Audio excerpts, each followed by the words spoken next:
দেবীপক্ষেই সায়নদীপের গলায় মালা রূপসার, মেরুন বেনারসিতে যেন ঠিক লক্ষ্মীমন্ত বৌমা।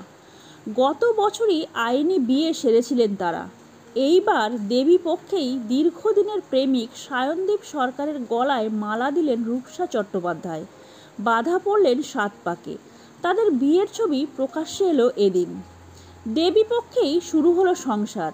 লক্ষ্মীবারেই লক্ষ্মীমন্ত বৌমা হলেন টলিউডের অন্যতম খ্যাতনামা খলনায়িকা রূপসা চট্টোপাধ্যায়।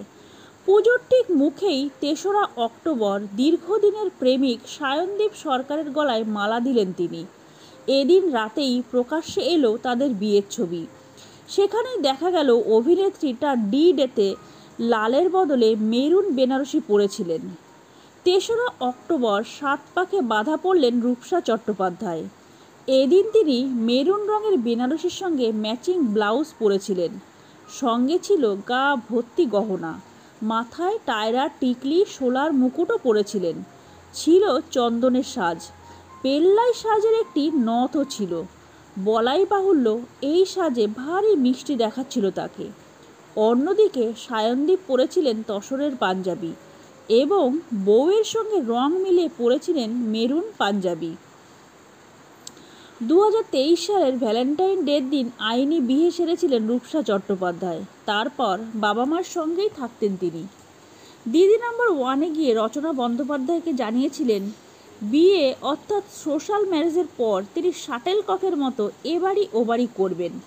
যদিও নিজের একটি ফ্ল্যাট কিনেছেন অভিনেত্রী, নিজের হাতে সেই নতুন বাড়ি সাজিয়ে কিছুদিন আগেই গৃহপ্রবেশ সেরেছেন তিনি।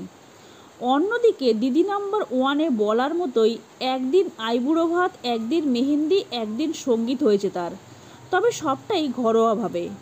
2রা অক্টোবর আইবুড়ো ভাত খান অভিনেত্রী। সেদিন রাতেই হয় মেহেন্দির অনুষ্ঠান। বিয়ের সকালে কখনো সাদা লাল পাড়ের শাড়িতে, কখনো লাল হলুদ বেনারসিতে দেখা গিয়েছে তাকে। তার মেহেন্দির অনুষ্ঠান নাচে গানে জমে উঠেছিল।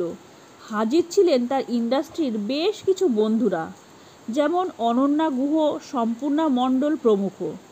রূপসা এবং সায়নদীপের আলাপ হয়েছিল তাদের এক কমন বন্ধুর মাধ্যমে। সেই আলাপ গড়ায় বন্ধুত্ব এবং পরবর্তীতে প্রেমে। এদিন তারা তাদের সম্পর্ককে এক নতুন ধাপে নিয়ে গেলেন।